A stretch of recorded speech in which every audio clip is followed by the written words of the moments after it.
सभी को नमस्ते। मेरे YouTube चैनल हेमलता टीचर में आपका स्वागत है। आज हम करेंगे वीक 7 का पार्ट 2, है ना। आप निकालिए पेज नंबर 43 जो है डिटर्मिनर्स। आपसे मेरी रिक्वेस्ट है कि जो मैंने पूरी सीरीज शूट करी है डू एज डायरेक्टेड वाली, आप उसे पूरा देखिए। वहाँ पर मैंने डिटर्मिनर्स डिटेल में समझाए हैं। आर्टिकल्स भी आते हैं उसमें, और भी जितनी कैटेगरीज हैं डिटर्मिनर्स की और जो स्पेशली एग्ज़ाम में पूछी जाती हैं वो सभी उसमें आपको मिलेंगी। आप वहाँ पे आराम से समझ सकते हैं। चलिए अब आप निकालिए पेज नंबर 43। पेज नंबर 43 पे आप देखिए, डिटर्मिनर्स का पहले इंट्रोडक्शन दे रखा है। डिटर्मिनर्स को आप हिंदी में समझिए। डिटर्मिनर्स होते हैं निर्धारक जो मात्रा का निर्धारण करते हैं। इनमें पहली कैटेगरी है आर्टिकल्स की, ए एंड द।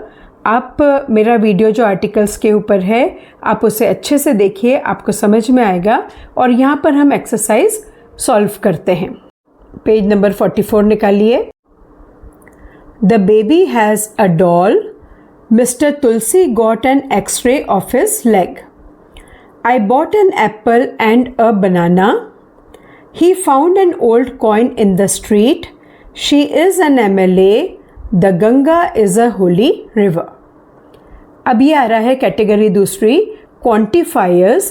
पहले हमने आर्टिकल्स पढ़े थे, अब ये है क्वांटिफायर्स, मात्रा बताने वाले, क्वांटिटी बताने वाले। सम, एनी, मच, मैनी, ऑल। सम का हिंदी मीनिंग होता है कुछ, थोड़ा सा। एनी का मतलब होता है कोई सा भी। मच और मैनी कई सारे, पर मैनी जो है वो काउंटेबल के साथ लगता है और मच अनकाउंटेबल। ऑल यानी सबके सब। Choose the correct option and fill in the blanks. I have many friends. अब आप देखिए, फ्रेंड्स जो है हम काउंट कर सकते हैं, इसलिए मैनी आया। There is some water in the bottle. ये कुछ का भाव दे रहा है ना। बोतल में थोड़ा सा पानी है, तो some. Do you have some books. अब आप ये देखिए, यहाँ पे बुक्स प्लूरल है और इसलिए एनी नहीं लगेगा।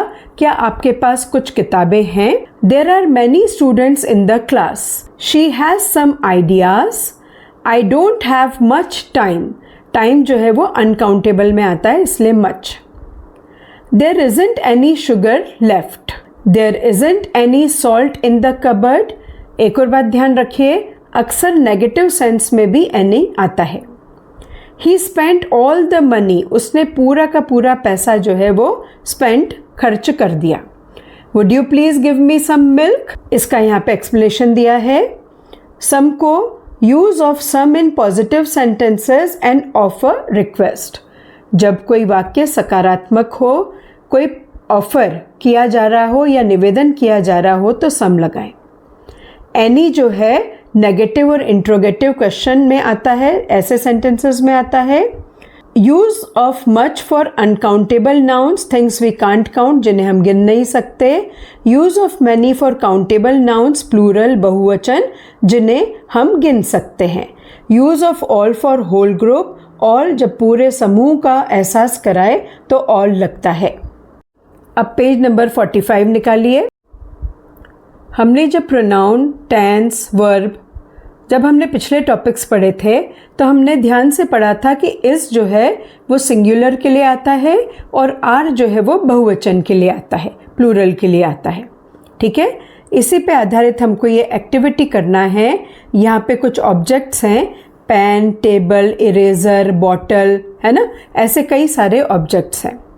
हमें क्या करना है, उस ऑब्जेक्ट को यूज करते हुए पहला वाक्य एक वचन का बनाना है और दूसरा बहुवचन का। ये क्या दिख रहा है हमें, पेन। ठीक है, तो पहला वाक्य क्या हुआ, दिस इज अ पेन। और उसी का प्लूरल क्या हो जाएगा, दीज आर पेन्स। अब इस टेबल का आप स्क्रीनशॉट ले लीजिए और पहले अपने मन से अपने वर्कबुक में करिए और फिर इस टेबल से मैच करिए। इस एक्टिविटी में हमें फुल फॉर्म्स लिखने हैं। जैसे ये आई एम, ये आई एम का शॉर्ट फॉर्म है, तो हमको इसका फुल फॉर्म लिखना है। ये हो जाएगा आई एम,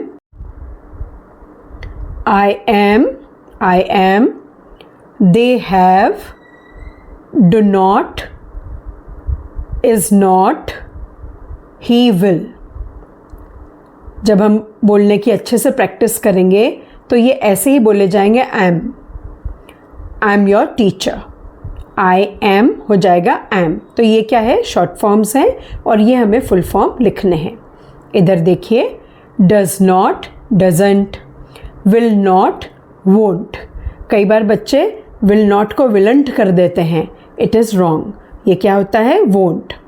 फिर shouldn't, should not, hadn't, had not, they are, they are. Okay, तो इन्हें भी आपको लिखने में भी आपको इसकी प्रैक्टिस होनी चाहिए।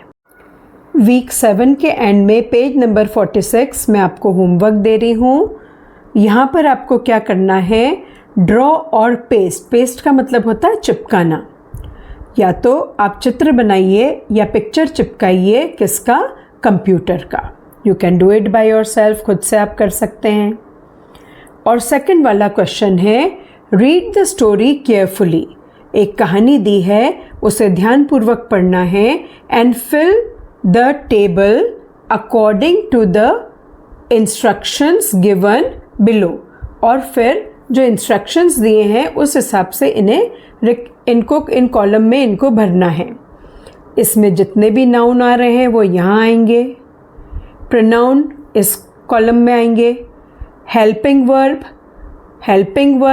वर्ब, फिर प्लूरल ऑफ नाउन फॉर्म है ना, संज्ञा का बहुवचन, preposition in, on, upon, under, below, और कंजंक्शन, पार्ट्स ऑफ स्पीच। अगर आपको अच्छे से समझ में आए हैं तो this activity will be very easy for you.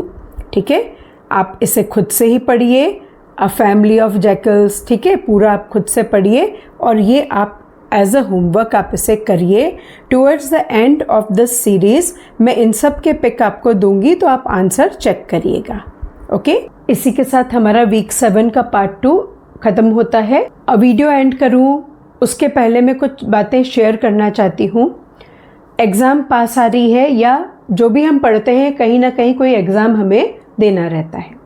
तो सबसे पहली बात, आपकी बहुत ज़्यादा प्रैक्टिस होनी चाहिए राइटिंग की।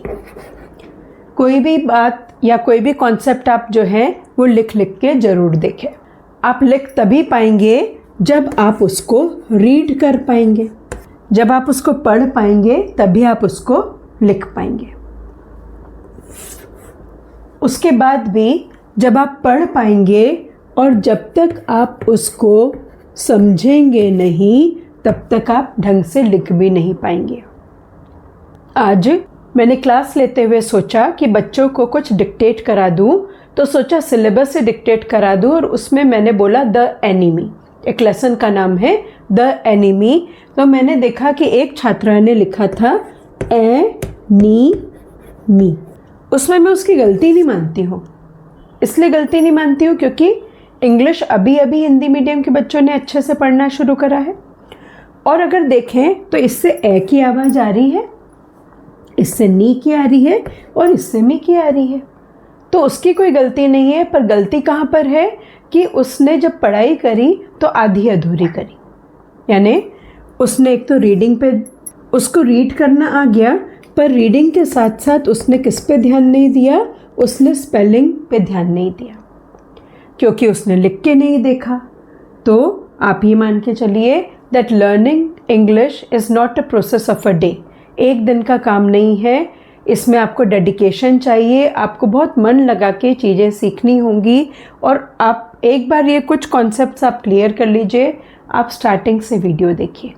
जो मेरा फर्स्ट वीडियो है, अगर आप इंग्लिश बहुत वीक है तो मेरे फर्स्ट वीडियो से आप स्टार्ट करिए और धीरे धीरे आप ये सब यहाँ तक पहुँचिए। और साथ ही साथ एक बात का ज़रूर ध्यान रखिए कि आपके नोट्स जो है वो प्रॉपर बने हुए होना चाहिए। ठीक है, इसी के साथ आज I am ending this video. Okay, again I will request you to like, subscribe and share my videos and come out with comments. Okay, thank you.